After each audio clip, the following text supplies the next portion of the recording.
नमस्कार साथियों, मैं आशीष आप सभी का बहुत बहुत स्वागत करता हूं आपके अपने YouTube चैनल हिंदी जगत में। साथियों, आज हमारी कारक की तीसरी कार्यशाला है और ये जो कार्यशाला है अति महत्वपूर्ण होने वाली है आप सभी के लिए। तो साथियों, हम सीधे सीधे चलते हैं अपनी कार्यशाला की तरफ और आज की कार्यशाला का जो हमारा मुख्य टॉपिक है वो है साथियों संबंध कारक। कौन सा है? छठा टॉपिक है संबंध कारक, जिसके विभक्ति चिन्ह, प्रत्यय चिन्ह या कारक चिन्ह होते हैं का, की, के, ना, नी, ने, रा, रे, भी होते हैं साथियों। ठीक है साथियों, इनकी परिभाषा के इसकी परिभाषा को देखते हैं। संज्ञा सर्वनाम के जिस रूप से, संज्ञा या सर्वनाम के जिस रूप से वाक्य में किसी अन्य शब्द के साथ, किसी अन्य शब्द के साथ जो संज्ञा सर्वनाम का संबंध पता चलता है या संबंध का बोध होता है, वही क्या होता है? वहीं पर जो होता है संबंध कारक होता है। वही क्या होता है? संबंध कारक होता है। तो ध्यान रखिएगा, दो संज्ञा या सर्वनाम, संज्ञा या सर्वनाम दो संज्ञा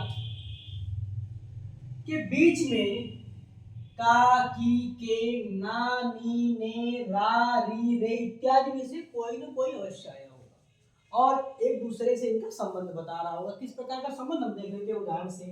जैसे प्रेमचंद के उपन्यास, उपन्यास भी संज्ञा, प्रेमचंद भी संज्ञा है।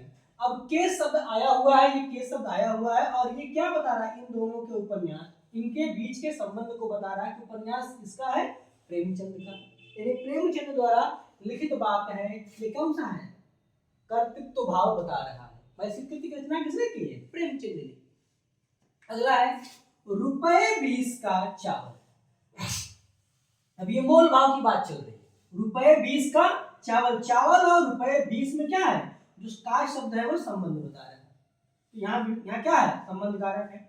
चांदी की थाली, चांदी की थाली जरा देख लीजिएगा साथियों, ये क्या है? कार्य कारण है। थाली कैसी होनी चाहिए? चांदी की। यहाँ कौन सा संबंध है? कार्य कारण संबंध है। फिर 100 मील की दूरी, दूरी और मील का जो संबंध है वो कितने का है? 100 का द्वारा की होता है। तो का, की इत्यादि दो संज्ञा सर्वनाम के बीच में यदि आए हुए हैं तो वो क्या होते हैं? संबंध कारक के प्रतीक होते हैं। ऐसे ही साथियों ध्यान रखिएगा, मुहावरे वाले या लोकोक्तियों के कुछ जो मुहावरे या कुछ लोकोक्तियां होती हैं उनमें भी प्रायः जो होता है संबंध कारक है। यदि किसी वाक्य में मुहावरे और लोकोक्तियों का प्रयोग किया गया है तो वहां भी संबंध कारक हो सकता है यदि ऐसी कंडीशन बनती है तो। जैसे कान कच्चा, बीच में क्या है? का, कान का कच्चा। ठीक है। दिल का सच्चा, का शब्द यहाँ दिल और सच्चा के बीच में का जो है संबंध बता रहा है आपस में।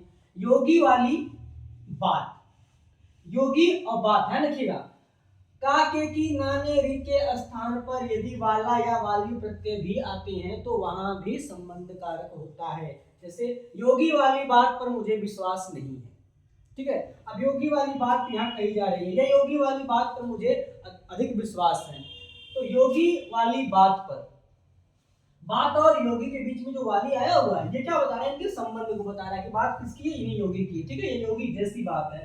रात वाली चांदनी यहाँ, ठीक है। तो वाला वाली प्रत्यय के आने पर भी क्या हो जाता है? प्राय जो होता है संबंध कारक है। इनका भी वाक्य में प्रयोग चाहे तो आप कर सकते हैं। प्रेमचंद के उपन्यास अधिक अच्छे होते हैं, प्रेमचंद के उपन्यास भारतीय उपन्यासों में सर्वश्रेष्ठ है। तो ऐसे करके देखिएगा भैया इसमें कारक कौन सा था? कह दीजिएगा, बिल्कुल संबंध कारक है। मोहन कान का कच्चा है, तो क्या है? कान और कच्चा के बीच में जो संबंध आ रहा है ये का। तो किसी न किसी वाक्य में ऐसे लिख करके आएंगे और आपसे पूछा जाएगा, तो याद रहे का, के, की। हाँ, हमने केवल का, के, की, वाला वाली की बात की, अगर ना की बात आ जाएगी तो याद नहीं सकते हैं ना। देख लीजिए वाक्य को ध्यान से। अपना घर दूर है। अब घर और अपने में जो ना बता रहा है यही बता रहा है संबंध। अब ये मत ध्यान दीजिएगा जो यहाँ ने है वो राम ने वाला होगा, नहीं नहीं, राम ने वाला नहीं होगा भैया। ठीक है, ध्यान रखिएगा। अपने, मैंने, तुमने, उन्होंने, उसमें जो ने आता है अपनी। ठीक है, ध्यान रखिएगा। इनमें जो आता है उसकी बात चल रही है। हमेशा ध्यान रखिएगा, सर्वनाम में जो ना ने नहीं लगेगा, सर्वनाम में लगा होगा। और का के की जो होता है वो सर्वनाम में भी लगता है और संज्ञा में भी लगता है, जैसे राम का, मोहन का, श्याम का, ठीक है। और सर्वनाम में उसका, उसकी, उसके में लगा होता है, ठीक है। तो ये ध्यान रखिएगा भैया। रा रे री मैं प्रत्यय के रूप में ही लगता है, मेरा, मेरी, मेरे, और कहीं नहीं लगता है। तो ये ध्यान रखिएगा, संज्ञा या सर्वनाम में ही इनका प्रयोग होता है साथियों। तो ये रहा आपका संबंध कारक।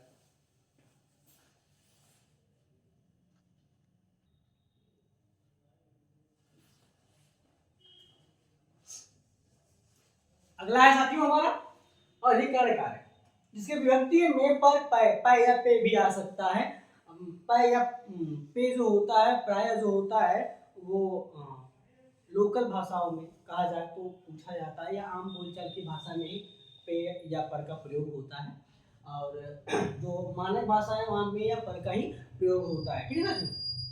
जानकारी के लिए बताया जा रहा है, कोई आपसे पूछे तो बता दे भाई ये भी अधिकरण कारक में ही आता है। अब ध्यान दीजिएगा, अधिकरण कारक क्या होता है। अधिकरण जो होता है वह आधार बताता है, किसका, क्रिया का आधार, ठीक है। अब कहते हैं क्रिया के आधार को सूचित करने वाली संज्ञा या सर्वनाम के स्वरूप को ही अधिकरण कारक कहा जाता है। यानी संज्ञा या सर्वनाम के, संज्ञा या सर्वनाम के जिस रूप से क्रिया के आधार को सूचित किया जा रहा हो, प्रकट किया जा रहा हो, बताया जा रहा हो, वहां जो कारक होता है वो अधिकरण कारक होता है। यानी क्रिया किस आधार पर संपन्न हो रही है अथवा किस आधार में संपन्न, आधार में संपन्न हो रही है, वही क्या होता है साथियों, अधिकरण कारक होता है। उदाहरण के तौर पर देख लीजिएगा साथियों, दुकान पर कोई आदमी नहीं था और दुकान में कोई आदमी नहीं था। ध्यान रखिएगा, कभी कभी ऐसा हो सकता है कि में के स्थान पर और पर के स्थान पर में भी लगाया जा सकता है। अर्थ में थोड़ा परिवर्तन होता है लेकिन कारक में कोई परिवर्तन नहीं होगा। दुकान पर कोई आदमी नहीं था, इसका मतलब है कि दुकान पर अंदर भी हो सकता है और बाहर भी हो सकता है। दुकान पर कहने का दुकान पर कोई आदमी नहीं था, तो ये ग्राहक को भी कहा जा सकता है और दुकानदार क्रेता के बारे में भी बात कही जा सकती है। अब ये पूरा यहाँ का जब आप पहला पढ़ेंगे तो समझ में आएगा कहीं लिखा हो तो। लेकिन दुकान में कोई आदमी नहीं था तो ये अंदर की बात चल रही है, दुकान के अंदर की बात चल रही है, दुकान में कोई आदमी नहीं था। ध्यान रखिएगा बिल्कुल। तो कभी कभी ऐसा होता है कि में के स्थान पर और पर के स्थान पर में का भी प्रयोग हो जाता है और वहां कोई दिक्कत नहीं, कारक में कोई दिक्कत नहीं, कारक में कोई परिवर्तन नहीं होगा, कारक अधिकरण कारक ही रहेगा। अगला है साथियों, ध्यान दीजिएगा, उदाहरण देखिएगा, वह द्वार द्वार भीख मांगता है, ये लोप लिखा हुआ है। कभी कभी अधिकरण कारक की विभक्तियों का क्या होता है, लोप हो जाता है और हमें विभक्ति की पहचान करके बताना होता है कि उसमें कारक कौन सा होगा। अब वाक्य को देखिए, वह द्वार द्वार भीख मांगता है, वह द्वार द्वार पर भीख मांगता है, द्वार द्वार पर भीख मांगता है, पर विभक्ति अधिकरण कारक में होती है, तो वाक्य क्या है, अधिकरण कारक का है। जिस समय वह आदमी, जिस समय वह आई मैं पढ़ रहा था, जिस समय वह आई, तो वह समय के बाद क्या होगा, समय, जब भी समय की बात होगी, अगर समय, तिथि, ठीक है, या दिन का वर्णन कर दिया गया किसी वाक्य में और कारक पूछा जाएगा तो साथियों वह कारक जो होगा वह अधिकरण कारक होगा। समय, तिथि, दिनांक, दिन इत्यादि का यदि बोध वर्णन कर दिया गया हो या आया किसी वाक्य में और कारक जो होगा वो अधिकरण कारक होगा। इस बात को हमेशा याद रखिएगा साथियों। जिस समय वह आई, जिस समय वह आई, जिस समय में वह आई मैं पढ़ रहा था। देखिए समय के पास क्या में है, यहाँ या लोभ है विभक्ति का, तो साथियों यहाँ भी कारक कौन सा है, अधिकरण कारक होता है। बहुत ही आसान, बहुत ही सरल, बहुत ही सहज है कारक साथियों, आप आसानी से इसे समझ जाएंगे, ठीक है।